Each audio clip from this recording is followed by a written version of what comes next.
Bueno, este tema surgió, mi interés pelo tema há varios anos, cando no propio programa de estudos da Nova Acrópolis estaba a estudar o que é un pouco a religión gnóstica e tiñan sido editados ao portugués os textos de Ana Hammadi, da editorial Esquilo, pelo meu amigo Pablo Lusao, o profesor Pablo Lusao. Mas naquela época, pues, tiña outros focos de interés e non estudei o que tiña que estudar como os apuntamentos que temos e mas há 2 anos se redespertou de novo o interés pelo tema e editamos Pista e Sofía, a Nova Acrópole, editou Pista e Sofía, que é un texto maravilloso e creo que é a primeira edición que se faz en Portugal.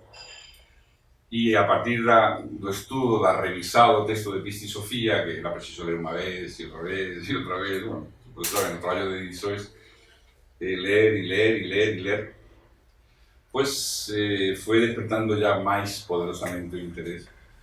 Máxime con todas as ferramentas que a Nova Acrópole dá como escola de filosofía para poder ir un pouco máis alén da letra e tentar interpretar os símbolos que aparecían lá. E, pois, já comecei a ler, li o texto do Evangelio de Tomás, fiquei impresionadísimo con ese libro, depois agora vamos a comentar. E a partir de aí, pues, já comecei a estudar un pouco máis en profundidade do tema, até o punto de dizer, por que non compartillar un pouco o fruto destas reflexiones, destes estudos, destes textos, pues, con o público, para aqueles que teñan interés. E iso foi así como nació este curso. Pero o primeiro que vamos a falar é do tema dos gnósticos. Quem son os gnósticos? Os propios especialistas non saben si existe o gnosticismo como árbore de vida do cual penduran moitos frutos, ou si un nome que a posteriori as escolas usaron juntándose entre eles, usando un nome para denominar por veces cosas un pouco diferentes, ou si unha palabra que a palabra gnóstico son os sabios, os que ten a gnosis, o que ten o coñecimento, no, sagrado. Para eles a gnosis non era un pouco como a epistemia dos gregos, a gnosis incluía unha fusao, unha especie como de unión, contemplação, fusao, con o elemento de vida, de visao, o sea, unha especie como de coñecimento vida.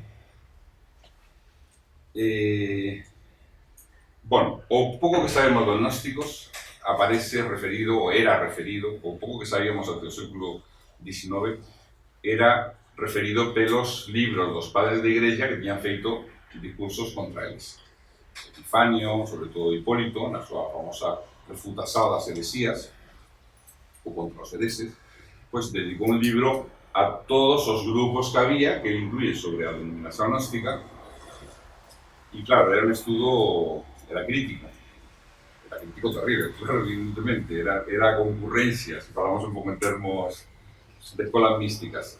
Iso que ya era concurrencia, mas eu penso que ya estaban en descomposición. E de facto a Igrexa comenzou un proceso, a partir ya de Constantino, un proceso de destrucción sistemática. O sea, primeiro adoctrinamento, o sea, primeiro asinalar como herese naquela época era máis duro do que agora. O sea, era quasi que a persoa perdía ya quasi a personalidade legal, até o punto que muitas veces un herese asesinado por outro non ia aos tribunais, hai un herese. Ya na Igrexa se diz que os hereses pues teñen tais delitos, non precisaba ni tribunal. Entón, pues, adoctrinamento, lutar contra ele dialécticamente, máis que dialécticamente, nos libros, porque non creo que hubiese moitos debates dialécticos, entre outras coisas, porque os gnósticos eran cultísimos, a tu punto que era debater con eles dialécticamente era quasi sinónimo de sair derrotado. Mas, en edições para o vulgo, sobre todo, pues foron demonizados máis e máis e máis. Santo Agostinho, pues, dio tamén a súa nos toros cando se torea a súa estocada, a súa lanza, e o que non coñecíamos dele é un ambiente moito misturado, porque hai moitas escolas, e moitas delas podemos saber, son gnósticas, non son gnósticas. Por exemplo, estaban os mandeos, o mandeísmo, que é unha religión curiosísima, ¿no? Ese símbolo da cruz con una veste, una túnica puesta sobre la cruz, con rituales curiosísimos, en una religión que ahí la practicaba por cerca de 30.000, 40.000 personas. Y tiene libros místicos interesantísimos, son muy semejantes a los... Aquí hay un sitio, la otra, y se unió mandeísmo con o gnosticismo, en la que no es exactamente lo mismo. Se unió también toda parte de maniquea o maniqueísmo. Mani había sido un fundador de la época de Plotino, del siglo III inicios, que tenía tenido una mensaje religiosa importantísima, al punto que se encontraron santuarios de Mani ate la China. O sea, se expandió desde Roma, y reformó el Imperio Romano entero, hacia China en su momento, más cuando ya el cristianismo se configura como iglesia triunfante con poder político, que ante Constantino no tenía poder político, ante Constantino eran perseguidos además, pues comienza un proceso de presado, sistemático, y a llegar no solo presado, a llegar ao exterminio. Mas na época de Santo Agostinho, por exemplo, ele fala dun mestre maniqueo que tenía palabras de mel, más que era venenoso. Bueno, claro, él fue maniqueo, él fue muchos años maniqueo y él era renegado con maniqueísmo. Y él los atacó muy furiosamente. Los maniqueos fueron extinguidos, nunca más se sube nada de él, hasta que comenzaron a aparecer, en los años 60, 70, comenzaron a aparecer textos maniqueos, y ainda a vida de Mani, que fue así como un avatar, fue así como un fundador de una persona excepcional, que Amin Malouf, este gran escritor, escribió un libro muy bonito, que se llama Jardins de Luz, que es a vida de Mani, establecida según los documentos que reaparecieron en la forma de romance. Entonces estaban los maniqueos, después estaban todo tipo de religiones mistéricas que estaban ahí, tenían una gran influencia, misterios, los Siris, las de Cibeles, a grande Mae. En cierto modo, el Imperio Romano se tornó muy permeable, bueno, inicio no era así, y ainda que el Imperio Romano era respetuoso con los cultos, las otras religiones, los povos vencidos, incluían el Panteón, mas o que dice o fundador da Nova Acrópole, una idea interesantísima, que tenía leído 1000 veces y solo redescubría a un mes, es que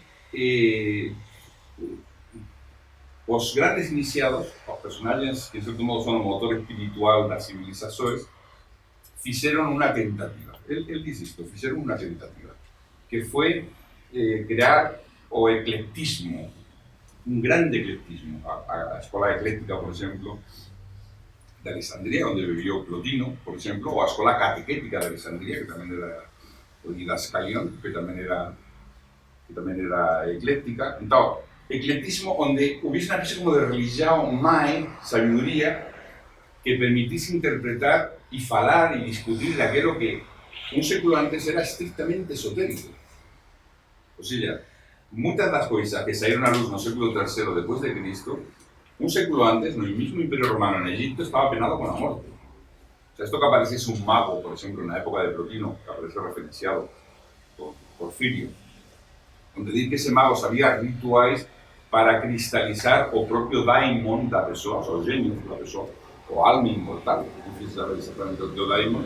O propio Plotino tiene un libro entero, que también no aclara mucho porque Plotino no es tan fácil de leer. Y los discípulos de Plotino pidieron, por favor, Plotino, déjennos que faça este sacerdote a su ceremonia con José, que queremos ver a su alma inmortal. Y Plotino dice, déjense de jogos de crianzas, esos son jogos de crianzas. Sin decir que no sea verdad, no son jogos fenoménicos. Bueno, finalmente asintió, y llegó sacerdote, hizo una ceremonia, esto contado por Porfirio. Los textos de Porfirio se mantuvieron hasta la época actual, y los cristianos no hicieron nada en contra, criticaron, pero no dijeron de que no fuese verdad, y de repente apareció como un deus. No era un genio normal, era un deus. Y el propio sacerdote dice, no soy capaz de retener mucho tiempo este ser de luz tan gigantesco. Bueno, eso claro, se convirtió en un murmurillo de toda Roma durante una semana, pero no, un genio, como un deus. Eso y muchos poderes que mostraban los sacerdotes egipcios ya en el siglo III después de Cristo y que ganaban dinero con eso además, o notoriedad, un século antes estaba penado con la muerte. O sea que ahí pasó algo que es como decir, esto está a morrer, vamos a abrir la puerta. O sea, ya egipcio está a morrer, las escuelas de misterio están a morrer, están en un periodo, ellos sabían que la ciencia de los ciclos estaba en un periodo de casi de muerte. Y se abrió la puerta y se comenzó a crear, por un lado, una religión más que pudiese, que permitiese a las personas cultas entender los misterios de todas las otras. Y se falaba de temas de grande misticismo, de grande simbolismo, más os unos con nosotros y juntando las cosas. Los estudiosos dos gnósticos fican muy desesperados porque dicen, vamos a ver, o los gnósticos eran o no eran anteriores al cristianismo. Esa es una grande, porque existe un gnosticismo judaico prácticamente igual, aunque después va a ser o cristiano. Y fue una herejía del cristianismo, o el cristianismo se forjó entre ellos. O sea, el cristianismo fue un movimiento entre decenas de movimientos y cuando fue necesario dar a mensaje al pueblo, ya en la época de, a partir de Constantino, y convertir eso en una especie como de conversado rápida, acelerada, y hablar de estos temas a gente, fue necesario pues a versão más simplificada que excluía toda interpretación simbólica. Pensé que hasta más o menos la época de la muerte del emperador Juliano, de 360, 380 después de Cristo, o de Didascalión, que llevaba un século y medio de vida, era donde se forjaban pues, a personalidades más importantes de la iglesia oficial, la que después se convirtió en una iglesia con poder político. Después no católica. Y en esta escuela se estudiaba durante 3 o 4 años Aristóteles para aprender a pensar. Después 3 o 4 años Platón para aprender a voar. Y después se comenzaba ya con o análisis de los textos hebraicos y del Nuevo Testamento y los himnos órficos también incluidos y los himnos homéricos, oráculos caldeos, por veces, no tanto por una escuela crista. Y eso podían estudiar después de 9 años de formación en una escuela de filosofía que era vivir entero en estos temas durante 10 años. Solo después de eso podían tener acceso a los textos. Antes decía, lee más, vas a interpretar más. Es peligroso, más interpretaciones. Lo que quiero decir es que hasta finales del século IV, la interpretación de los textos era filosófica y alegórica. Y a parte histórica era prácticamente desconsiderada en el sentido de que no se sabía prácticamente realmente a nivel histórico nada. Y se jugaba todo a nivel simbólico, prácticamente todo. En la época de Teófilo de Alejandría, en este momento, Teófilo hubo una historia muy curiosa, y es que un miembro de la Didascalión, de la escuela catequética de Alejandría, pensé que en esta escuela donde se formaban los grandes ideólogos, los padres, muchos de los padres de la iglesia de los primeros tiempos se formaron lá. A partir de 380-90 ya no, más de esa época sí, el propio Teófilo, que era obispo en Alejandría, se tenía formado lá. Entonces, apareció un texto de una persona importante de la escuela catequética de Alejandría, la cristiana, la filosófica cristiana, y San Jerónimo rebatió texto, después de ser editado, que era amigo San Jerónimo, futuro San Jerónimo, que era amigo, se tenían educado junto con lo que escribió este texto para destruir la escuela filosófica de Alejandría, filosófica catequética o Didascalión. Dice, esto que escribió esta persona no es un libro entero. Él escogió los textos que no entran en contradicción o que no nos hacen daño. O sea, o que no... Más, el verdadero texto de Orígenes era un texto de Orígenes. Orígenes escribió miles de libros. Lo que hizo esta persona fue escoger de un libro, censurar aquello que era políticamente incorrecto en aquella época. Y lo que hizo Jerónimo con intención evidentemente perversa, porque es imposible entender eso de otra manera. Todo el mundo tiene derecho a editar, aparte que corresponde, que no va a ser ofensiva o que no va a ser legalmente peligroso para ti. Porque en aquella época ya decir ciertas cosas eran peligrosas. Esa libertad de pensamiento ya estaba ya no existía tan clara. Bueno, claro, eso fue una polémica. Primero porque eran amigos, y han estudiado juntos. Y se dice, mas ¿cómo te has atacado a tu amigo? En aquella época eso era Ocentís, la Santa Iglesia era mucho más poderosa que después entró el Estado. Claro, eso provocó una corriente de opinión brutal en contra de la escuela catequética de Alessandria, que funcionaba ainda y que decía que era interpretación simbólica dos textos. Bueno, Teófilo tenía sido educado en esa escuela, era obispo de época de Hipatia, cuando yo enseña, aparece no film Ágora, Teófilo este que morre en oculto. Bueno, Teófilo tenía sido educado en la escuela catequética de Alessandria, mas cuando él vio que podía perder poder político o ainda que podía ser perseguido, él, como era obispo de Alessandria, se dedicó a exterminar los grupos de origenistas, a exterminar a muerte, o sea, a los mosquetos y a masacrar. Para decir, yo no soy origenista.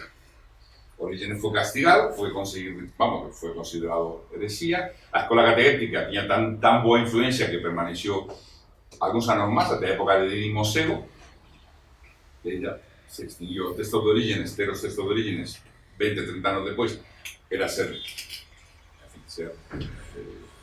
ejecutado, ser quemado, ser lo que difícil. Y ahí ya Orígenes nunca fue santo, a pesar de que quizás sea o santo más santo de aquella época. Lo que quiero decir es que hasta el século IV a interpretación era filosófica y el cristianismo, para poder ejercer el poder político, comenzó, o porque pensaba que era cierto, comenzó a decir, no, esto, o que aparece acá, podemos hacer interpretación gramatical, saber este verbo que significa esta palabra, mas lo que está acá es lo que sucedió así. Cuando eso, 30 años antes, entre las personas cultas, era considerado una abominación. Esto es simbólico todo. Si los textos son simbólicos.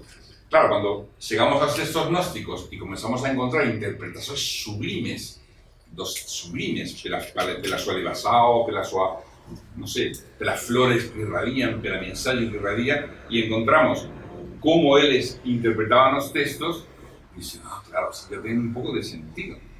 Porque si no, esto es una maraña, esta palabra en portugués, una meada de contradicciones. Entonces, la cuestión es, los cristianos eran un grupo, los cristianos, que después fue la religión cristiana, era un grupo entre ellos, o ellos fueron una heresía cristiana. Es difícil saber, mas o que decía el fundador de Nova Acrópoli, un apuntamento, es que realmente los gnósticos fue parte de un experimento o de una iniciativa a más alto nivel iniciático para intentar dar una última oportunidad a un mundo occidental de restablecer el camino, o sea, el camino enderezado ao sagrado, a armonía, a justicia, cuando ya estaba claramente en descomposición. No funcionó, evidentemente no funcionó. Vamos, y a nova humanidad o aos tempos, o homem dos tempos novos, o ser humano dos tempos novos, escogió caminos mucho más simples a nivel religioso, porque realmente las especulaciones gnósticas son complejas. O sea, requiere una capacidad de abstracción, un conocimiento previo. Después eran gente que eran medio ascetas todos, vivían muchos de ellos en mosteiros, y eran personas todas muy ocultas. La mayor parte de ellas dominaba perfectamente las diferentes lenguas y las diferentes simbologías, lo cual eso, entre los pobres era prácticamente eso no podía ser. Y vamos a ver que texto como Evangelio de, por ejemplo, Evangelio de Felipe o Necessities da Alma, que son textos de Don Hamadi, mistura o simbolismo bíblico, Nuevo Testamento, textos platónicos, textos Odisea, y para es lo mismo todo lo mismo. Para aquel que sabe, todos estos textos estaban hablando de las mismas cosas, usando un simbolismo u otro. Claro, eso varios siglos después ya fue imposible. Eso que podemos llamar teosofía gnóstica. Eso que dentro de esta teosofía, sabiduría divina, gnóstica, a diferencia de la filosofía griega, que era de carácter dialéctico, muy racional, muy de opor ideas, este es un sistema más oriental, más bello, este povos tan antiguos como Babilonia, a Persia, los egipcios, un pouco o que depois sería todo o culto de Cibeles, ¿no? Na Asia Menor, eles rían un pouco dos gregos. Tipo, son como crianzas, o sea, son moito fortes, son moito... E no momento inicial, os gregos convenceron a todo o mundo para usar o seu sistema de raciocinio disciplinado, que hizo realmente os seus logos foron geniais, e usaron. Mas cando pasou ese primeiro impulso, os propios gregos comenzaron a aprender, e todo o mundo helenístico, a dizer, mas é que estos sabían moito, nós despreciamos como vellos, como... mas estes sabían moita coisa, que comenzou a absorber agora e asimilar a cesis mística. O sea, que non fose un elemento só filosófico, só racional, a maneira aristotélica, mas usar isto como unha cesis mística junto ya con un sistema de explicación del proceso tipo griego. Porque antes de que a Grecia crease, pues, que apareciese o mundo helenístico, con a obra de Alexandro Magno, a gente, o sea, estes povos tiñan estes misterios, mas non falaban deles.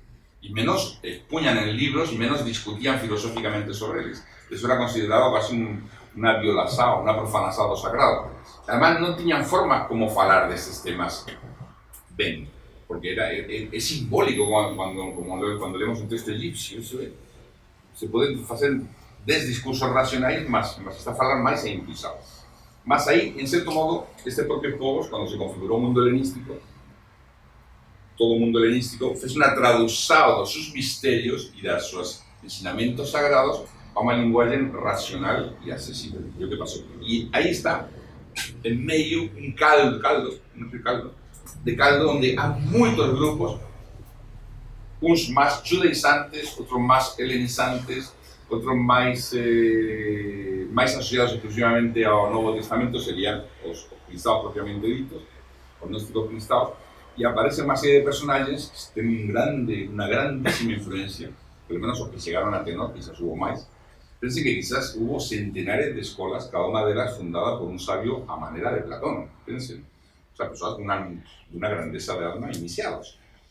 E claro, 60 de escolas depois foron, pues as escolas mutaderas morreron, outras se sumaron, se sintetizaron e ficaron algúns nomes. Os nomes que ficaron son Basílides, un dos máis importantes, Simón o Mago, dos máis antigos, que da época de... aparece na época de San Pedro, Menandro, pues Marcos, que é todo o elemento pitagórico gnóstico, e Valentino.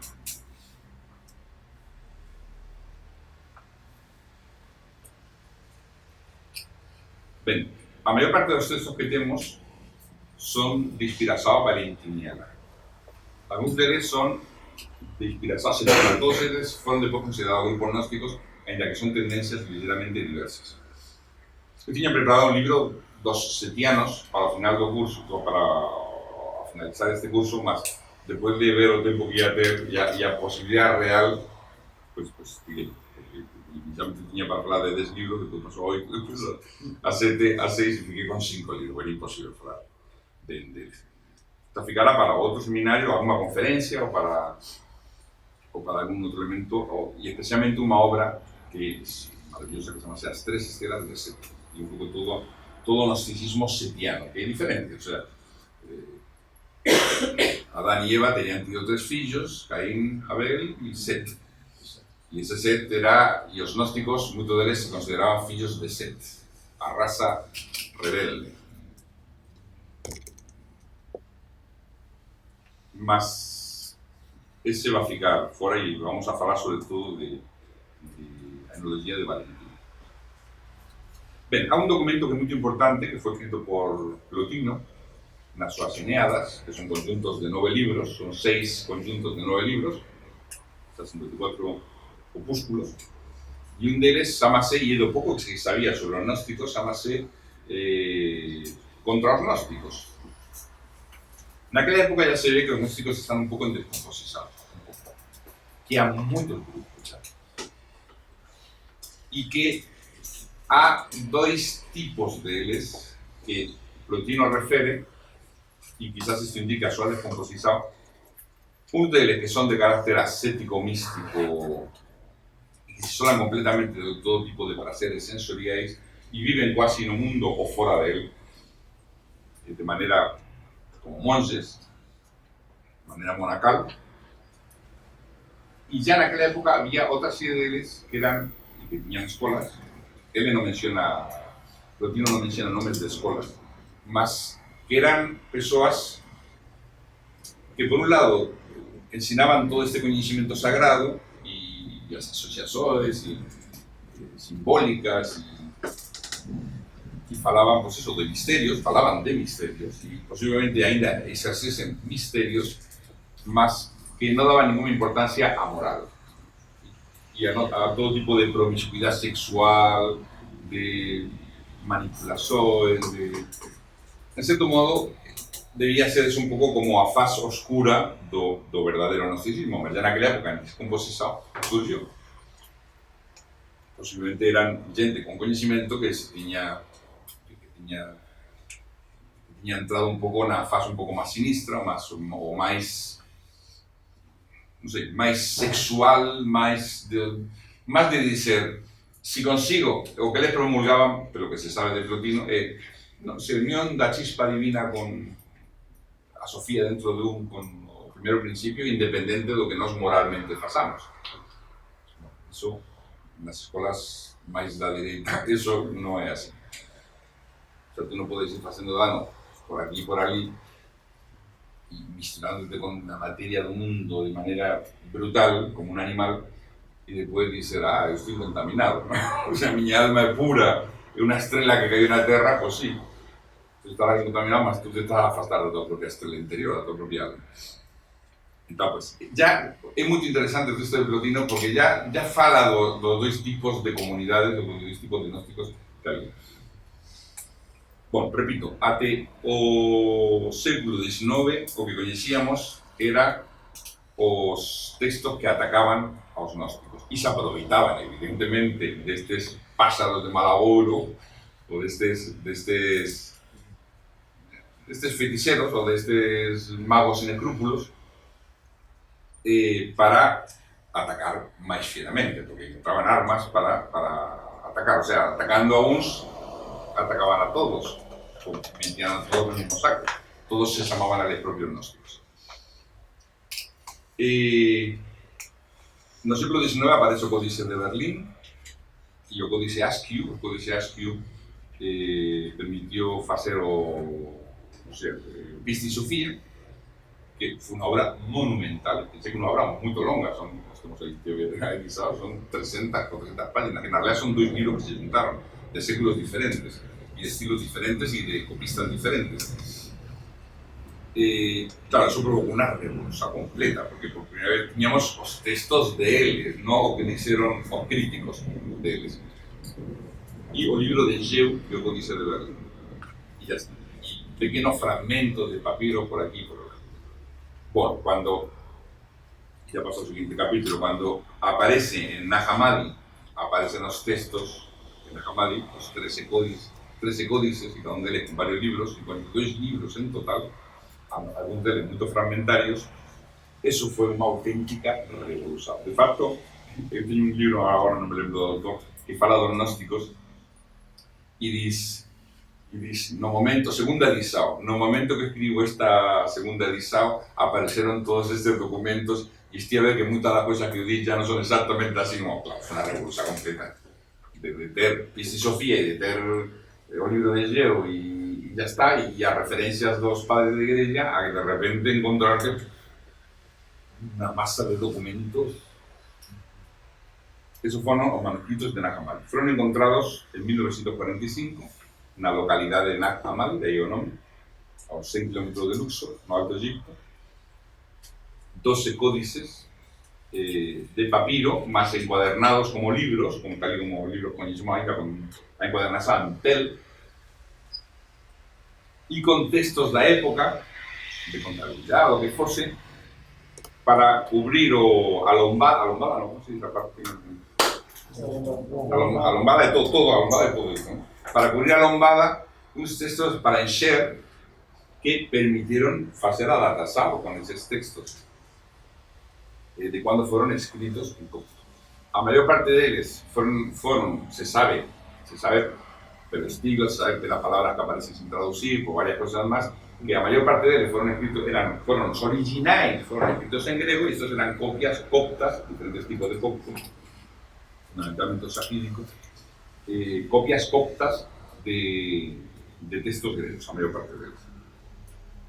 Bueno, la historia de cómo se encontró es una historia medio detectivesca,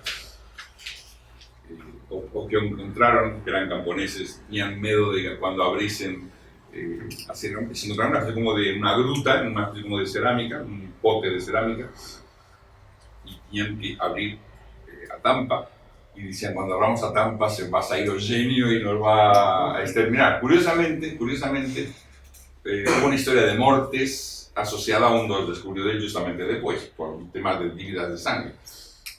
Finalmente se publicitó un dos códices, claro, cuando se dieron cuenta de lo valor que tenía eso, o Estado egipcio requisito o códice, más era vosotros fueron entrando por el mercado, y fueron apareciendo por diferentes sitios del mundo.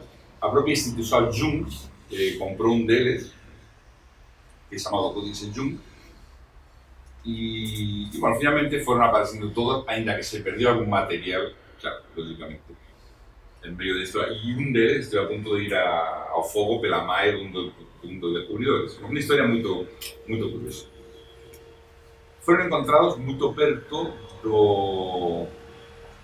da escola, do mosteiro de Pacomio, que era importantísimo. Y resulta que toda esa zona donde se encontraban Nag Hammadi, en, no sé, un radio de 40 kilómetros, pues estaba lleno de comunidades de muchos tipos. O más impresionante fue, dice, mas estaban tan perto de la comunidad de Pacomio que quizás fueron escritos por ellos. Bueno, no es lógico porque los escritos que aparecen incluyen textos que los monjes de Pacomio tenían considerado heréticos, ¿no? Por ejemplo, entre los textos de Nag Hammadi aparece o Asclepios, que es un texto hermético egipcio, o griego, más posiblemente traducido a un texto egipcio. Aparece un fragmento de la República, y aparece un libro maravilloso que no vamos a comentar porque no entra dentro de nuestro sistema de Estado porque es un delito, que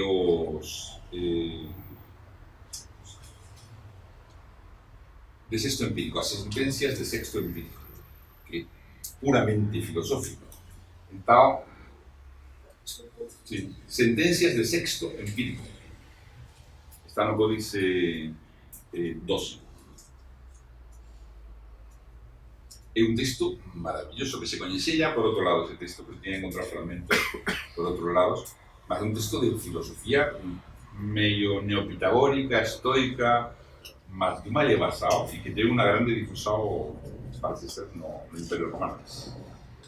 Entonces, no era lógico que que habían demonios en todas partes, los demonios de Pacomio, y atacaban todo lo que fuese clasicismo, fíjense eso. O que significa que en aquel lugar había muchas comunidades, muchos tipos. Porque quien tenía estos libros, evidentemente, tenía una naturaleza completamente diferente de los otros monjes. Bueno, los textos, ainda que se supone que son del século final del tercero, principios del cuarto, después de Cristo, los originales son de diferentes épocas. Estos son copias, evidentemente, y algunos de ellos pueden llegar a ser relativamente antiguos, los originales. Quizás lo más impresionante de todos sería el Evangelio de Tomás, porque ahora vamos a ver después que quizás sea el primer evangelio que conocemos, el Evangelio de Tomás. Porque entra los evangelios, o de San Juan es un gnóstico.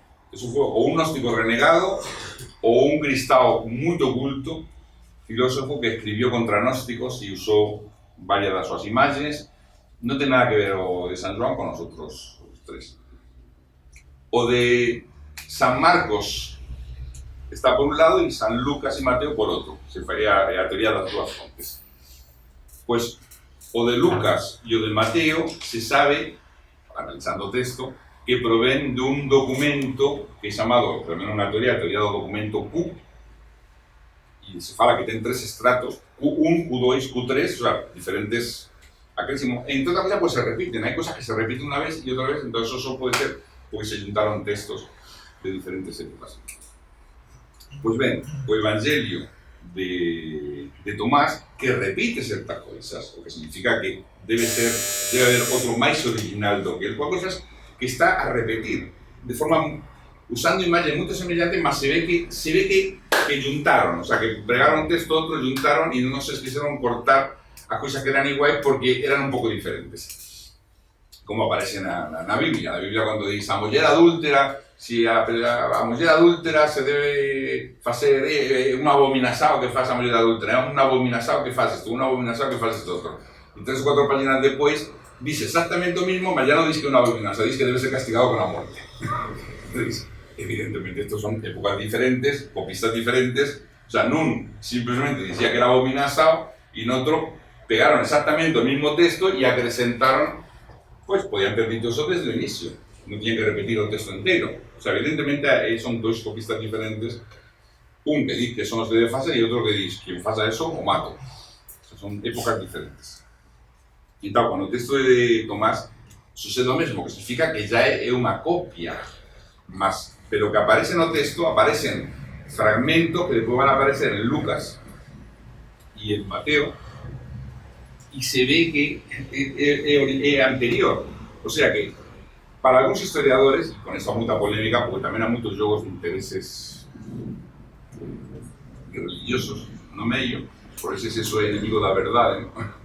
Se aprecia algo que non é moito conveniente, hai que retrasar a súa edición ou muchas veces a igreja, ahora ya no más. Antes, en los años 70, cada vez que aparecía un documento de estos, se tremía entera. Porque, en cierto modo, hay toda una construcción ideológica, y cada vez que aparece un documento, los antiguos o edificios se mueven entero. Que es lo que pasó acá, efectivamente, con el Evangelio de Tomás. Entonces, este sería dos más antiguos. Los más antiguos, quizás, su original, con 100 o 105 de Cristo. En definitiva, o cristianismo máis antigo que coñecemos é o cristianismo gnóstico. Eso é así. O cristianismo dos padres da igreja é apóstolo.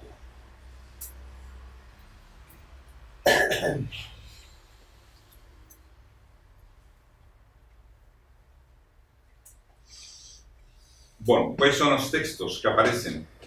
Voy a leer os diferentes documentos. O Códice 1, o Códice Jun, ten a Basao de Paulo, o Libro Secreto de Santiago, o Evangelio da Verdade, que está incluído para falar del Manual da Tempo, que é dos mellores. Tratado da Resurrección, a Epístola a Rei, e o Tratado Tripartito, que tamén teño para falar, e creo que este sí que é de tempo, que é un tratado extenso, son casi 50 páginas, e bastante denso. E o Códice 2, é o Libro Secreto de San João, versao longa, o Evangelio de Tomás, o Evangelio de Felipe, a Hipóstasis dos Arcontes, sobre a origen do mundo, que ese sí vamos a ver, a Sínesis da Alma tamén vamos a ver, e o Libro de Tomás, o Contendente.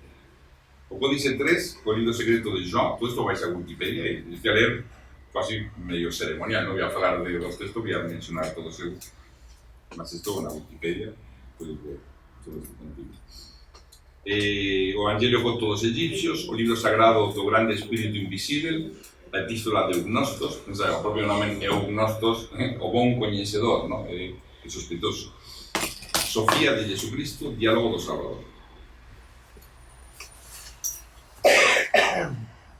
En Pista y Sofía, por ejemplo, nunca se menciona o nombre de Jesucristo, ni Jesús Nazareo Cristo. Aparece solo Jesús, Es curioso por ver un poco como y a etimología en un dos de esos textos de Nahamadi, que comienza a falar, que é o Evangelio de Felipe, comienza a falar de etimologías, a súa maneira, ¿no? Fase ao servicio da causa filosófica, non que sean etimologías certas, mas son válidas filosóficamente, como Cratilo no libro das súas etimologías. E diz cosas moi interesantes.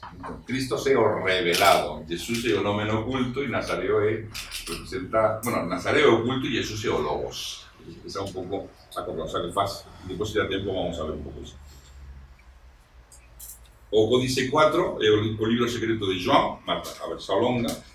O sea, que alguns repiten textos. Isto era unha biblioteca, era a súa biblioteca. Unha comunidade que posiblemente cando comenzaron a chegar as órdenes de ya do emperador, ¿no? de destruir todos estes textos, o peor, levar a campos de concentración, só que tivesen estes textos, existiron este tipo de campos de concentración. Pues claro, a gente ocultaba os textos e é que non se podían ter textos. Como na época protestante, na parte católica ter unha Biblia. Aquel que tivese unha Biblia era condenado a morte. E a gente metía, ou na época hebrea, aquel que tivese un Pentateuco era condenado a morte. E se encontraron algúns destes textos en paredes, o sea, en medio de unha pared construída, 4 ou 5 séculos depois, ou máis, se encontraron textos. Bueno, espero que non cheguemos de novo a esos tempos, mas nunca se sabe, realmente nunca se sabe. O mellor, finalmente, será aprender os textos de cor, como no filme este de Fahrenheit, e que é o que fixeron no mundo budista. No mundo budista, hace 4 séculos depois, ou 5 da morte do Buda, non se escribiu. Tiña un sistema para, entre moitos, aprender, estamos a falar de o que se llama as 3.000 páginas. 3.000 páginas escritas entre grupos. Cuando un morría, pues había 3 o 4 que sabían, no sé, y fueron así durante 4 séculos, casi sin errores. Hubo pequeños errores. Precisamente cuando se detectaron los pequeños errores, fue cuando se decidió, ahora tenemos que escribir, porque esto está ya variando demasiado. Y fue cuando se pasó a escrito o canon pali. Bueno, tenemos no Códice 4, Evangelio copto dos egipcios, la epístola de no 5, Eunostos, Apocalipsis, a varios Apocalipsis. Apocalipsis non significa fin dos tempos, Apocalipsis é revelación, significa revelación daquilo que está oculto. O primeiro Apocalipsis de Santiago, o segundo Apocalipsis de Santiago, Apocalipsis de Adán, o sexto, os factos de Pedro e os 12 apóstolos. Bom, quem tiña lido os factos dos apóstolos se dá conta de que son histórico, que iso está todo ilustrado, ou que é histórico e inmoral, porque a coisa que fase San Pedro, una persona que no da toda su fortuna, no sé qué dice en esa historia, que un casal, pues, o marido dice que iba a dar toda su fortuna y murió, más o menos así, no me lembro muito exactamente. Y llegó San Pedro a pedir a fortuna a la mujer que estaba viva, y a mujer dio só a mitade, y por ter escondido a mitade, la anatemizó y con un rayo a convirtió en cinzas. Yo, o sea, por no dar todo el dinero, se tenía comprometido o marido, ¿no? Y se tenía comprometido ella a mata. Y dice así, todos los que no de nos bens que tienen que dar a iglesia morran como ella. Digo, wow, qué moral más sublime, esa nueva moral do amor de Cristo. Evidentemente, esa obra vale o que vale. Bueno, Códice sexto, os factos de Pedro e os 12 apóstolos. O trovao a mente perfecta, este vamos a ver, o trovao a mente perfecta. Un texto rarísimo, misterioso, realmente misterioso. Os ensinamentos autorizados, ou tamén chamado ensinamento soberano. O concepto do noso grande poder, a República de Platón, un fragmento que ten diferencias con o que nós temos, un discurso sobre a Autóada e a Eneada, e o Arasada de Gracias, e o Asclepios, un texto egipcio, un dos textos herméticos máis importante, junto con o Poimandre, dos textos herméticos grego-egipcios. O Códice 7, paráfrasis de Sem, segundo tratado do Grande Set, Apocalipsis gnóstico de Pedro, ensinamentos de Silvanos, as 3 estelas de Set. Este todo de línea setiana. Códice 8, Sostiano, carta de Pedro a Felipe. Códice 9, Melquisedec, que eu tiña incluído para falar de él, mas li o texto, porque eu non tiña lido todos os textos. Tiña escollido algún para ler e comentar. Mas finalmente retiré, porque ya que o concepto de Melquisedec é interesantísimo, quizás falemos depois dele, e no Pistis fala bastante dele, mas este texto son 4 páginas que non se entenden nada, porque faltan, está todo, está con corte por todas partes. O pensamento de Norea, testemunho da verdade. Códice 10, Marsan, ese códice 11, a interpretación do conhecimento, posição Valentina, sobre o ungimento, o bautismo, a Eucaristía, Dógenes e Psiframento. O 12, sentencias de sexto empírico, pura filosofía. Há varios que son de pura filosofía. Por si non son gnósticos, son filosóficos. O Evangelio da Verdade, fragmentos. O Códice 13, que non sei se un libro entero, a Trimorfa Protenoia e sobre a origen do mundo. Este é un pouco os textos de Nactamari. Entón vamos agora a recrear, dado que quizás o máis importante de todos estes textos sellan os de procedencia valentiniana, vamos a ver o esquema geral da filosofía do gnóstico valentino, a eonología, a ciencia dos éons de Valentino. Tiño collido uns apuntamentos que nos temos dentro do noso propio programa de estudos, no nivel de religións comparadas, gnosticismo. Tiño que tirar algunas cousas, porque non todo é conveniente, non todo ten sentido falar agora. E faço como o editor de origen. Mas é unha interpretación esotérica sublime do que é o esquema geral valentiniano de formación dos éons e da formación do mundo. Sublime, mas con unha grande abstracción. Vamos a ver se conseguimos. Os chamo a isto interpretación esotérica da eonología de Valentino, que despois vamos a ver nos diferentes textos, non exactamente igual, porque cada texto é diferente, mas falando de forma semillante. Cuidado que no corte, porque o papel corta como vacas.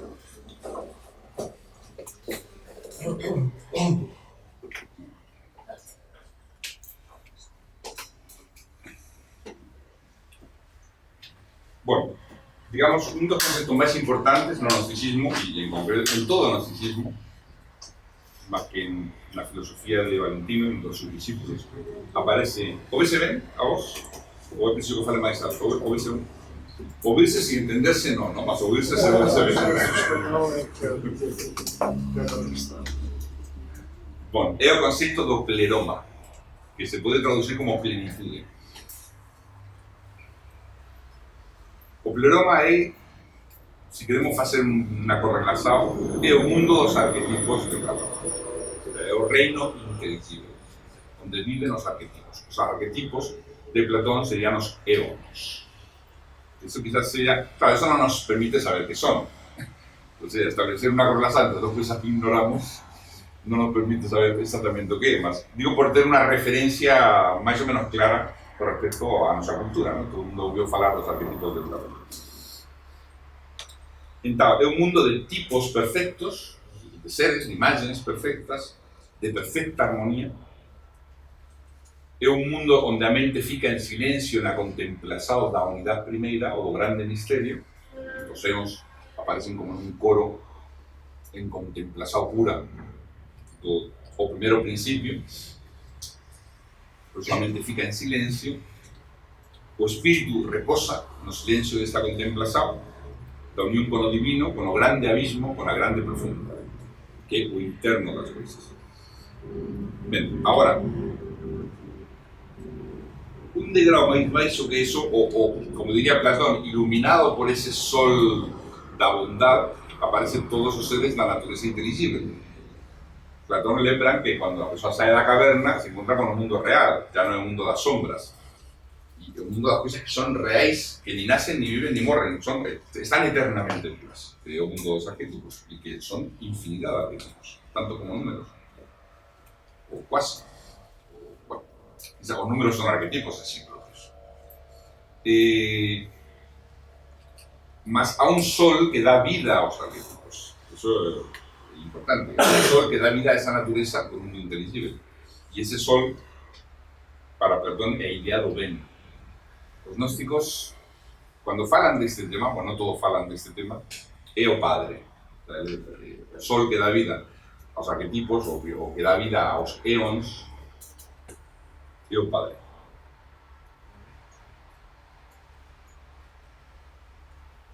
Então, cada éon é un ser que está nesta plenitude, está feita do pleroma mismo, é do pleroma, igual como a árbore feito da sustancia, onde está feito do pleroma, e ao mesmo tempo unha plenitud, unha perfección, e a natureza de cada éon está determinada pelo seu nome. E non poden ter a sabiduría absoluta de Deus, sino só a sabiduría do seu nome. O sea, cada arquetipo expresa, digamos, a luz divina con aquilo que él es. Igual que na nosa natureza, que nos sirve como de símbolo, a árbore expresa o mundo divino como árbore, e o ser humano como ser humano. E cada coisa na natureza é unha sombra de unha perfección que é un nome que expresa o grande misterio con o seu nome, o sea, con os seus atributos, as súas cualidades, as súas funções, con a súa proporción. O tema dos nomes é un tema importantísimo en toda a filosofía antiga e máis no gnosticismo. O nome determina a esencia das cousas, é a esencia das cousas. Non pensen no nome simplemente como que é pronunciado, mas tamén. Por exemplo, se nós pegásemos, qual é a esencia fisiológica de unha persoa? Fisiológica. A esencia fisiológica de unha persoa é o código genético. Aí está todo, o que esa persoa é, pode ter, as doenças que pode ter, aí está escrito o libro da súa vida fisiológica. Bueno, recreándose, ¿no? Está a epigenética, mas aí está. O sea, ese é o nome. O noso nome en secreto fisiológico sería o DNA. Alguén que subiese ese DNA podría facer cousas feias. Então, o nome fisiológico. Pois imagine que o nome é o que determina algo. O sea, é aquilo que cuando se desenvolve armónicamente origina o ser, é como a semente do ser. Porque cada éon ten un nome propio. Neste sexto gnóstico, por veces aparecen os nomes dos éons, que son moito misteriosos. Ai, 30 letras seguidas, impronunciables, mas que tiñan un significado non só filosófico, mistérico, mas tamén mágico. O sea, aqueles que subiesen pronunciar certos nomes podían pôr en movimento certas forzas da natureza. Porque esos nomes estaban en concordancia con os arquetipos. E todo aquilo que era arquetipo, pues podía ser chamado ou posto en movimento con ese nome. Nomes que son vibrasores, non simplemente se non ve ai ou abraxas ou abracadabra. Abracadabra ven dos gnósticos. Eran dos textos gnósticos. Un pouco que chegou a nivel popular. Sí, mas eso se pronunciaba de unha forma especial. O fundador de Nova Grupo, que sabía bastante sobre isto, dicía, eso tiña os seus ritmos de pronunciación, a súa pronunciación fonética exacta, o tempo, a modulación, que parte da boca vibra, porque nós podemos codificar 30 letras, mas se quisemos podemos codificar 200, porque posicións da lingua moitas. Bueno, so, comparando o G do español e do portugués, o D do español e do portugués, non se escribimos da mesma maneira, mas evidentemente non soa da mesma maneira. O D español é así, D, suave, dental. O D portugués é palatal, D, é moito máis forte. E o G español é un G, para mí, normal, claro, español. O G portugués sae das profundezas. O que quero dizer que, ainda que existan 22 letras ou 30 letras, segundo que linguas, o número de letras reais poden ser 500, perfectamente. Claro, sin saber exactamente cuál é a pronuncia, eso non faría efecto. Además, o fundador de Nova Grupo dicía, y para realmente poder chamar a estes poderes hay que saber as formas geométricas asociadas, ser capaz de imaginar perfectamente a forma geométrica, lanzar esa forma geométrica, y eso con ciertos ritmos respiratorios y tal, en fin, pues no van, mellor que no aprendan esto y no van a aprender eso. Pues esto no para vos. Para vos es una escuela de filosofía, esto no es una escuela de método. Esto es una escuela de Harry Potter. Quizás existan escuelas tipo Harry Potter en algún lugar del mundo, y quizás se forman una de esas más, o que él es una escuela de filosofía. Então, por vezes aparecen os nomes dos éons e as pronuncias dos éons e ceremonias que se facen en Cristo Sofía para invocar ao grande misterio e poder pues, facer a un sao iniciáticamente. Esos nomes, o poder dos nomes. Ben, o universo do pleroma é o universo noumenal, o sea, onde está a esencia das coisas. Todo aquilo que non participa do pleroma, o que fica fora do pleroma, ese é o misterio, iso que non participa, é o universo fenomenal. O sea, un universo que ya entra no reino da materia espíritu, entra no reino da morte, porque aparece e desaparece. Todo aquilo que desaparece e desaparece non é esencial. O esencial é aquilo que foi, é e será sempre. Se non foi, é e será sempre, é unha sombra, non é real. Então, eso é unha imagen, ou como eles, os gnósticos dicen, unha deficiencia. Todo aquilo que está no mundo fenomenal é por deficiencia. Claro, se pleroma é plenitud, a ausencia de plenitude é deficiencia. Então, temos o pleroma, un dos arquetipos, e depois a saída dele, que sería o kenoma, con capa, que é o vacío. Kenoma.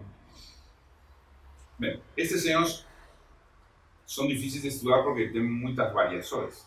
Por veces se convierten en ciclos de un tiempo infinito. La palabra eon es una forma de decir no está ni en el tiempo ni en el espacio, es infinito. Mas otras veces no significa eso, más ciclos de tiempo muy longos. Casi eternidades, o concepto que los antiguos griegos tenían de eternidades, que no es la eternidad matemática, más es un tiempo enormemente longo. Otras veces representan genios, poderes, anjos, inteligencias, modelos de perfeição. O sea, que es un concepto que no es fácil, mas siempre está asociado a un nombre y a un limite. Esto es muy interesante, como si fuese aquello que está dentro de un círculo.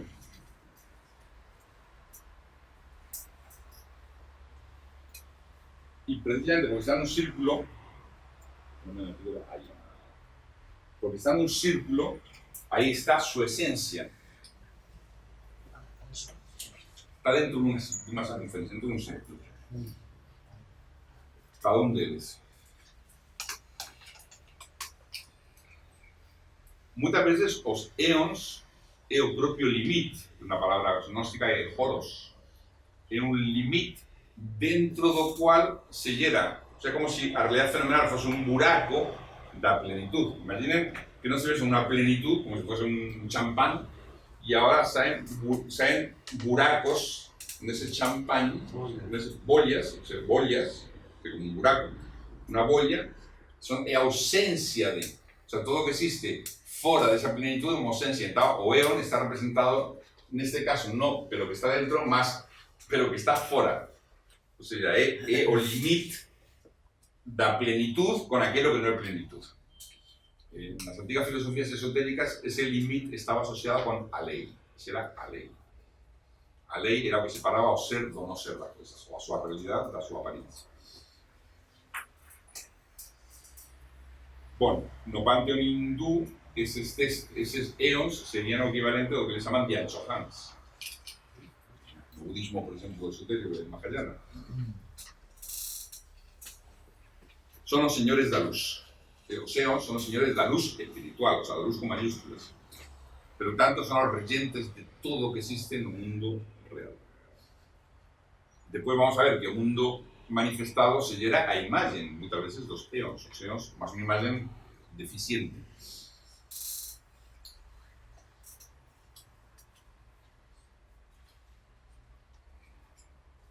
Bueno, vamos a ver un poco cómo se llega al mundo, que nos conocemos, o mundo material, desde o mundo do pleroma, o mundo da plenitud. Bueno, no inicio só a luz infinita. Só os eons que están na luz infinita. Mas esta luz respira.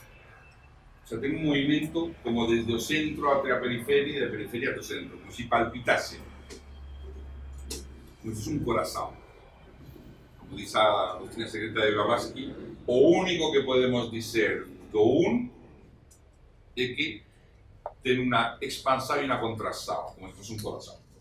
O sea, que é o único que se pode dizer como atributo, que non é un atributo, é a súa condición natural. Entón, há como un movimento nesa luz infinita do centro fora e para que non existe fora, tamén, porque non existe lugar. Estos son todo imagens simbólicas. É como si aspirase, inspirase, expirase, como si fuese una energía que se mueve, un movimiento, como cuando vemos o mar. Creo que idea muy guapa, porque o mar está inmóvil, mas no vemos uma agitação. O vemos a maré, ¿no? Como que se expande, se contrae, sendo o mar un bom símbolo do abismo, do infinito. Ben, neste campo de energía universal, de luz infinita, no mundo noumenal, que como una pulsação, surge algo ligeramente menor que esa luz trascendente, mas totalmente luminoso. Es como si dentro de esa luz se generase una especie como de tourbillon, una especie como de movimiento ligeramente espiralado, que puede ser simbolizado por un óvalo o por un cone, como una especie como de esfera cone. Hay ciertas tradiciones esotéricas que dicen que os poliedros platónicos, os brinquedos de Dionisios, eran 7, no 5. No siempre falamos de 5. Y matemáticamente se demuestra que eso puede ser 5. Que son, o sea, o cubo, o hexaedro, o icosaedro, o dodecaedro y o tetraedro. Y se demuestra que no se puede haber más. O sea, un sólido platónico que tenga mismas caras iguales y que sean polígonos regulares. Mas en ciertas tradiciones esotéricas se fala do cone y la esfera como sólidos platónicos. Quizás la esfera porque tiene infinitas caras. En cada punto de una cara igual. Se cumple a condición de que sean las caras iguales. Todos los puntos son iguales. Y o duple cone, un misterio. ¿Por qué?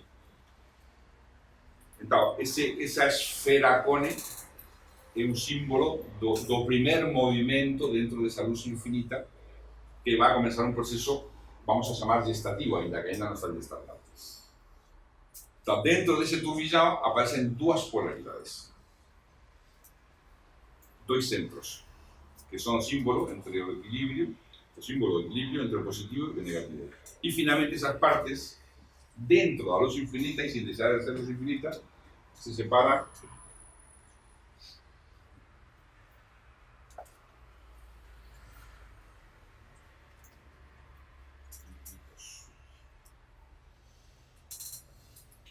como en dúas esferas, dentro da luz. Todo eso continúa a ser luz infinita e indivisible. Como dúas esferas que están rodeadas do alento universal, desa luz universal en pulsação, en movimento, e cada un deles en noea y Vito significa profundidade, abismo. Cada un deles expresa o outro. Igual que a materia expresa o seu espírito, e o espírito necesita una cobertura material. O sea, cada un deles está a ser símbolo do outro. No pudiendo dizer que é superior ao outro. Una especie como de pai e mai. O sea, dentro desa luz infinita surge una especie como de pai e mai. Y cada un deles é representado por unha esfera. Unha esfera positiva, irradiante, a outra negativa, receptiva. Mas todas estas cualidades ya de polaridad comienzan a ser expresadas dentro da luz infinita, que antes era sin polaridade. E o número 2, aparece o número 2, claro. Da unidade absoluta aparece o 2, a polaridade. As esferas se moven, isto é unha interpretación filosófica esotérica do esquema geral de Valentín, das súas señadas, da Ondoade, que vamos a ver agora despois, e da hebdomade. Esos movimientos facen que se toquen ligeramente. Imaginen que este cuadro é a luz infinita. Dentro desa luz infinita há unha polaridade, esa polaridade está representada por dúas esferas e unha pequeno turbillón, e por veces se tocan. Nese tocarse, a esfera inferior se recubre de luz. O sea, fica unha especie como de nube de luz dentro da luz. É unha especie como de veu o nevoeiro cheio de luz. E cada vez que se entran en contacto, a esfera negativa, a receptiva, deixa de ser menos liviana e faz-se máis densa. Se va condensando. E se faz máis pasiva. E, pelo tanto, por relação, a outra é máis activa en relação con ela. O sea, unha é máis dador e outra é máis receptor. É como a filosofía grega, que dicía materia e forma. A forma é activa, a materia é pasiva. A materia recebe a forma. A forma irradia na materia e modela. E a materia se deixa modelar. Esa é un pouco a idea. Bueno, desta maneira, en cada geração se va haciendo más densa cada contacto y esa sustancia, se va creando una forma de sustancia dentro de la luz impregnada por la luz de otra esfera. Y a partir de ese momento van apareciendo los diferentes planos de existencia. Vamos a ver que una de las cosas más importantes dentro de la filosofía gnóstica es los planos de conciencia. Los planos da existencia, los planos da realidad, representados simbólicamente por las esferas planetarias, simbólicamente. Los planos de la realidad en un sistema ya como Vista y Sofía es una cosa. A un mes más o menos, creo que fue un curso de Vista y Sofía, y encontré una folla que fue necesario, así, una folla así de ese tamaño, donde estaban todos los planos de conciencia, lo que un autor tiene interpretado, porque eso, vamos a ver, de facto Blavatsky no interpreta así, más o menos. Lo último que escribió Blavatsky, Elena Petrovna Blavatsky, que para nosotros es una nueva persona muy importante, como samista, ya murió en el 91, 1891. El último que escribió en su vida fueron comentarios a Vista y Sofía, son valiosísimos. Y él fala de que todos los planos de conciencia del universo, que en cada religión son nomeados de una forma diferente, él establece más o menos las correlaciones de esos planos de conciencia desde el logos espiritual hasta la materia primordial. Todavía van apareciendo los diferentes planos de conciencia que son graduaciones de la luz. O sea, nada deja de ser luz, más a luz más densa y luz más liviana. Un dos principios do hermetismo é que todo é luz. E que todo é luz espiritual. O que chamamos materia é luz espiritual que chegou a condensarse como luz física, como energía física, que chegou a condensarse como materia. Mas a propia materia é uma espécie de esponja cheia de luz.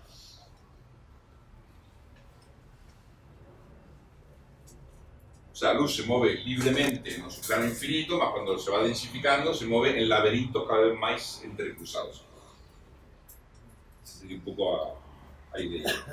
Bueno, a primera jerarquía de éons do pleroma, a primera que se constituye, ya se están formando planos de conciencia, es llamada Ogdoada. Ogdoada.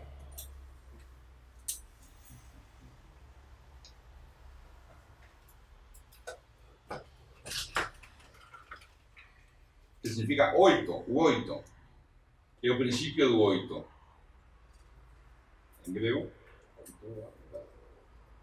como mónada, do 1, dúada do 2, tríada do 3, que é o nome dos números como se usa para falar como principios. O sea, o toda sería o oito sagrado, o principio oito. Esa toda é muito curiosa, porque se algo que se repite no gnosticismo é que a Ogdoada está no pleroma ou está num plano muito elevado de consciencia, porque por vezes se fazem ainda dentro do mundo não manifestado, fazem o pleroma e mais além, como se faz o Vista y Sofía. Mas a Ogdoada está asociada directamente aos mistérios do pleroma, ou da plenitude.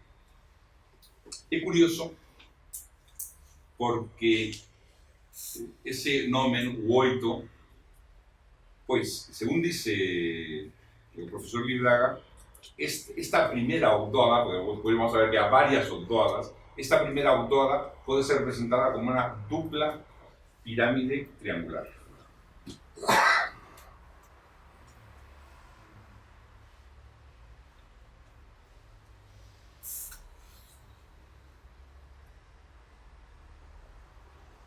Dos pirámides, dos tetraedros unidos. Entonces tenemos 1, 2, 3, 4, 5, 6, 7 y 8. Son 7 y 8 mesmo tempo. Esa é a forma de representar a Ogdoada neste primer elemento gestativo. O primer grupo de 8. Ahora bien, ya cuando se constituye a Ogdoada, Vitos y el Noé fican ya fora desse. O un fica como o grande abismo, a grande profundidade, o grande turbilhão das aguas do espaço, eso é Vitos. E en Noea fica como a grande materia estratificada en 7 níveis. O sea, como o que va a ser o universo, ainda non é o universo. Ni siquiera é o universo material, mas é a materia pre-gestativa dividida ya en 7 planos de conciencia, o 7 níveis, e ele aparece como a natureza das 7 vestes, é a esfera negativa, é a receptiva, é a mãe, é a que gera filhos, o sea, todo se va a ser dela, porque o Vitos fica como o abismo no infinito, já fica fora desse mundo. O sea, todo está no pleroma, mas isso já está fora da autora.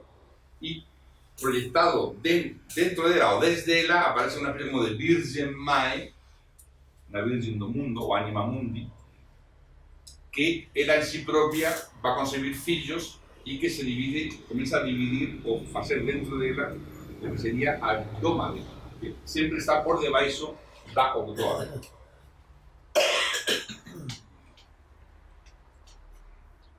Que significa cosete.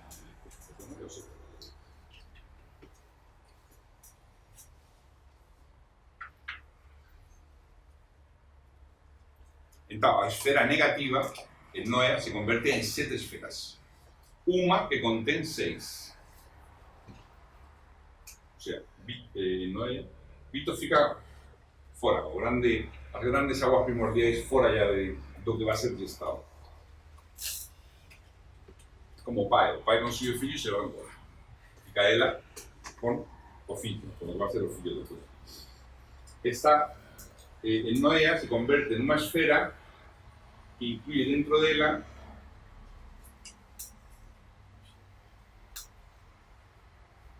seis esferas. Que son esferas.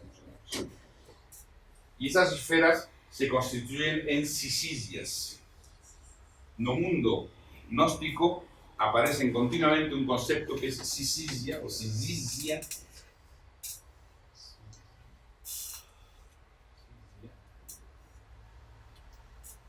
que significa par, los pares. Todo se constituye en pares.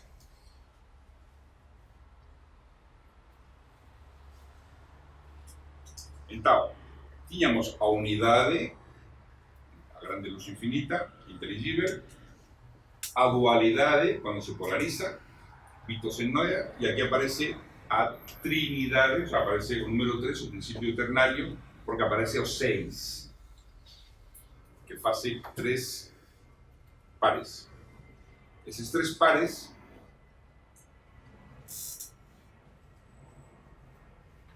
en que se diferencia a esfera negativa son las 3 primeras dualidades que aparecen en algunos dos textos como mente verdade, mente verdade, o sea, 2 en uno, palabra vida y homem igreja. Mente verdade, palabra vida, homem igreja. O concepto de igreja primitivo é curioso cuando leemos os textos gnósticos, no tiene nada que ver con el concepto de igreja a posterior. Eclesia significa congregar, reunir. Y na realidad, no inicio, a igreja é todas, se designa máis ou menos todas as chispas de eternidade que surgen do corazón espiritual do universo e que forman o universo, o que forman a humanidade. Esa é a igreja. La iglesia no son los que creen en ciertas verdades y los que no creen no son de esa iglesia. Es una filosofía. El ser humano es mismo. No podemos diferenciar a los que creen. Tú no creíste, no fuiste bautizado no fuiste bautizado a limbo o a inferno. Eso es absurdo. Eso fue traducido de estos conceptos a un lenguaje muy popular donde las cosas tienen que ser ya muy rígidas. El concepto de iglesia es o todos os rayos do Espírito Universal encarnados no universo, todos, imaginamos que o número de entidades que existen en el universo, en todo plano de conciencia, es un número ilimitado en la visión muy alto. Imaginamos, ¿no? Imaginen que cada átomo tuviese un espíritu, tuviese en él un rayo de espíritu universal, creo que dicen las atómicas. Y cada estructura que se hace con él es una molécula. Como si fuese una molécula, tenía también otro rayo propio de esa entidad que agrupa esos átomos. Y así todas esas agrupaciones que podemos hacer en toda estructura del universo, ainda así, por número, sería ilimitado. ¿No es cierto? O sea, no sería infinito, más sería limitado. Ese número limitado, en cierto modo, sería la iglesia. El número de mónades que están en la existencia. sendo a monade un concepto que Leibniz deu afinó moito, mas que ya era previo, existía en Spinoza, Giordano Bruno ten un tratado entero só sobre a monada. O concepto de igreja, e se queremos referirnos a igreja como humanidade, é o conjunto dos seres humanos. Tanto que neles existe ese rayo do Espíritu Universal. Existe. Por eso está homem e igreja. Concepto dual. Bom, depois desta formação, surge una duodécada y una década de eons. O sea, tenemos octóada, abdoma además dentro del Noé, o sea que esto está en cierto modo fuera de...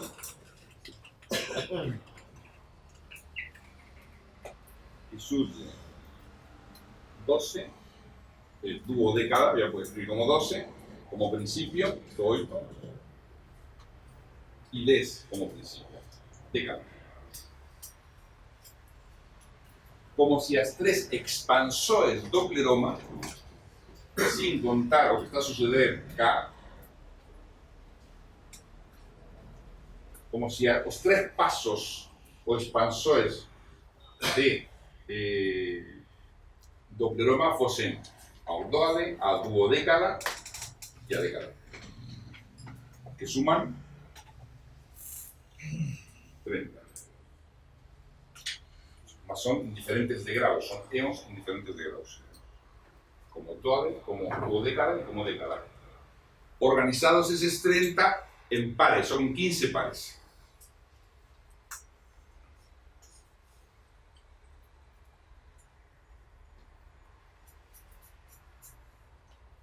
Bueno, como surge da perfecção pleroma a imperfecção ou deficiencia da materia cósmica? Porque ainda não há materia cósmica. Ainda no universo que nace, está o proceso legislativo antes de la entrada real en la materia. Bueno, eso sucede cuando o pleroma tenía feito esferas perfectas, donde uno era luz más, luz menos, menos luz, uno dador, otro receptor, mas todos eran de luz, tanto positivas como negativas. Siempre había uno más luminoso, un globo más luminoso y otro más oscuro. O problema é quando se começa a producir ação recíproca entre os globos oscuros, os receptores. O sea, un dador pode dar un receptor e todo está na luz. Mas quando dos receptores se juntan, quando há ação recíproca dos globos mais oscuros, já não surge uma esfera cheia de movimento, mas surge una especie como de materia monstruosa, sin forma, amorfa, una materia amorfa. O sea, surge y dentro de esa interpretación, la cosmogonía de Valentino, no momento en que surge dentro de ese círculo de las 30 eons sagrados, que están todos olhando, están todos en la luz infinita y todos se como ollan al primer principio, cuando surge a primera relación entre duas no Sicilias, sino a parte oscura más Sicilia, a parte oscura da otra, más oscura, y llegan novas, ya no surgen como esferas de luz, mas como una materia amorfa, sin luz, sin propiedades, y va a ser a sombra lo que después va a ser materia, entra en materia.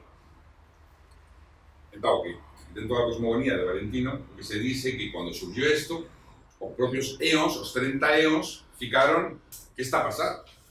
Surgió una cosa que monstruosa, que ya no está sella de luz, ahí no puede entrar a luz infinita, no a luz infinita. Y lo que hacen es, los 30 eons, agindo todos en concordancia musical, se proyectan, hollando al primero principio, y lanzan todos juntos un rayo de luz, una especie de rayo de poder, luz, vida, para que anime a esa presencia monstruosa.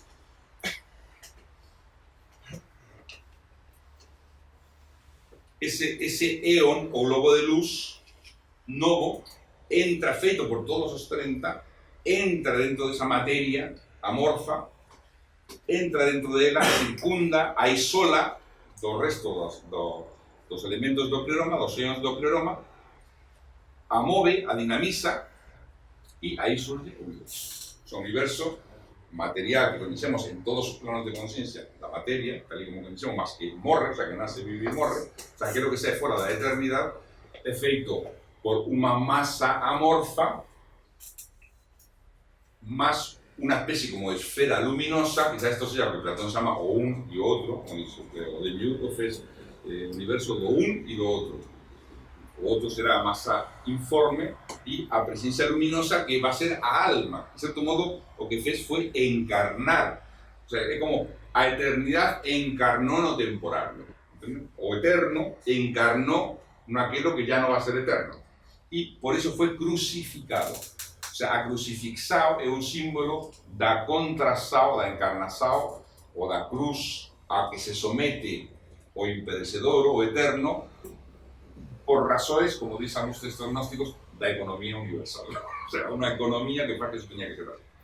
O sea, no fue casualidad, eso sucedió porque tenía que ser así. O sea, o logos, a luz do logos condensada aos 30 éons, encarna nunha sustancia e eso é o cosmos. O cosmos incluye ya a sustancia más a presencia luminosa que dinamizou iso. O homem celeste, eso é o homem celeste crucificado no espacio. É un símbolo que aparece en muitos. Na India, como Vishvakarma, o Adán Carmón, por exemplo, na Cabala, é o homem celeste crucificado no espacio e no tempo, e, por tanto, sometido a él, limitado. Ese é o logos feito carne. O significado esotérico do logos feito carne non é só Cristo como ser humano, non só. E tamén toda a natureza, todo o universo que saiu do ideal e entrou na limitação do tempo e do espaço. E, por tanto, está crucificado, está encarnado. E a substância cósmica mais sutil de todo esse universo, aquilo que está exactamente entre meias da plenitude do pleroma e do universo fenoménico é a sabedoria. Vida muito bonita, é Sofia. No meio. Sofia é aquela que está o máis espiritual dentro da luz que entrou no universo, mas já ten un veo de materia, minúsculo, mas ten. Pero tanto está entre meias do universo da plenitude e do universo que se este. Ese Sofía parece como o fruto común do pleroma. O sea, podemos dizer, Sofía es a luz que les desprenden entre todos. No, porque entonces estaría caída. O sí, cuidado porque estos conceptos, los mestres gnósticos, sabiendo el significado de ellos, brincaban con ellos. O sea, usaban desde esta perspectiva, desde otra, ellos van brincando con los conceptos. No tienen un valor unívoco, ellos van al significado del concepto y con ese significado chocan. Igual que nos jugamos con el significado de una palabra. Pae puede ser muchas cosas. Y mae también puede ser muchas cosas. Então, aí é onde começaria a evolução do sistema solar. Os espaços que estavam vazios começam a entrar, que quizás seja Sofía, isto não fica muito claro, o poder potencial, a energia do pleroma, entra com uma corrente de poder nesta substância e faz um movimento em espiral. Esse movimento em espiral começa a criar a substância cósmica e depois vai ser um elemento em gestação. Por ejemplo, si estamos hablando de un universo, una nebulosa. Eso na India, ese movimiento en espiral que é mensajeiro de todos os deuses, é chamado Fohat. Fohat é como un cabalo con asas que está ao servicio de todos os deuses e os deuses proyectan nele a súa energía e ele começa a facer movimentos en espiral, como un reloj. Espiral ou en zigzag. E começa a crear materia, agora sí a crear. Antes estaba a posibilidad de materia, ahora ya se crean todos los tijolos de materia de todo lo que existe y son creados por movimiento en espiral do propio en zigzag, espiral, é dos coisas na realidad que face focar, o que neste caso face a encarnación do pleroma na sustancia primordial, que nunha sabe tamén é Sofía, porque Sofía cae. A idea de Sofía é que a Sofía é que faz o elemento intermedio entre o eterno e o perecedor. Una idea muy boa. A Sofía, o sabiduría, sería a alma esencia de todas esas cosas que nos comunica con la eternidad las cosas. más está en medio. Y un poco después lo que va a aparecer como a Nuestra Señora. Nuestra Señora va a ser a mediadora entre as persoas e Deus. Só que neste caso é a mediadora das súplicas. No caso gnóstico é a mediadora dos éons para manifestarse na materia. Para que se manifeste no universo os éons ten que pasar pelo veo da sabiduría. Pero tanto a orden eterno-temporario de todo lo que existe está en la sabiduría. Por eso la sabiduría en la antigüedad no era simplemente saber, conocer algo. La sabiduría era la sustancia más de todas las cosas. Era la luz de la cual están feitas todas las cosas, ya no temporal. Bien, esto es abstracto. Están a ver que no es un tema... Y estoy intentando resumir lo máximo posible y intentar hacerlo más pedagógico. Y aquí está explicado. Los textos gnósticos está mucho peor. Está bastante... Vamos a ver algunos de ellos. Bueno, este es un poco el esquema básico valentiniano. Vamos a ver ahora algunos versos. Este es el esquema básico. ¿Cómo estamos diciendo? Vamos a hacer una pausa. Sí.